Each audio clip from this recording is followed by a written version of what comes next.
بسم اللہ الرحمن الرحیم۔ السلام علیکم ورحمۃ اللہ وبرکاتہ۔ قبر کی زندگی دیکھی جائے گی، ہم اکثر یہ الفاظ بیان کرتے ہیں۔ ہم تمام کاموں کے لیے پیشگی اقدامات کرتے ہیں۔ سردیوں سے پہلے گرم کپڑوں کا انتظام کر لیتے ہیں، گرمیوں سے پہلے ٹھنڈک کا انتظام کر لیتے ہیں، صبح ہوتے ہی دوپہر اور رات کے کھانے کا انتظام کرتے ہیں، رات گھر جانے سے پہلے صبح کے ناشتے کا سامان لے جاتے ہیں، بارش میں نکلنے سے پہلے چھتری لے لیتے ہیں، رات میں نکلنے سے پہلے روشنی کا انتظام کرتے ہیں، لمبے سفر پر جانے سے پہلے مکمل تیاری کر لیتے ہیں۔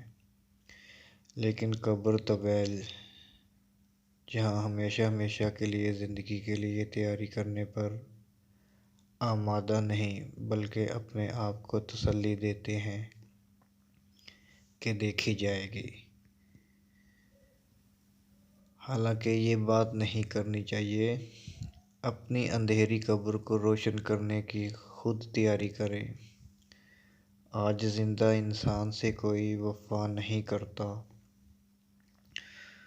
تو کل مٹی کے ڈھیر کے لیے کون دعا کرے گا؟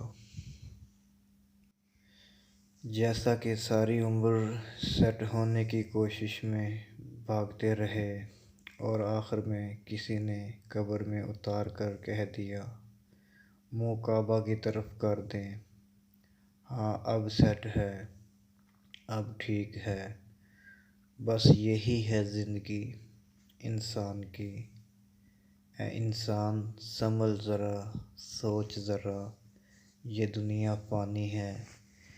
ایک دن اس دنیا فانی سے ہم نے کوچ کر جانا ہے، ایک دن اس دنیا کو چھوڑ کر چلے جانا ہے۔ لکھنے والے نے بھی کیا لکھا ہے کہ جنازہ رہبری کرتا ہے پیچھے چلنے والوں کی، جنازہ رہبری کرتا ہے پیچھے چلنے والوں کی، انہیں وہ رستہ دکھاتا ہے جو وہ بھول بیٹھے ہیں۔ جنازہ رہبری کرتا ہے پیچھے چلنے والوں کی، انہیں وہ رستہ دکھاتا ہے جو انسان بھول بیٹھے ہیں۔ جزاک اللہ خیرا۔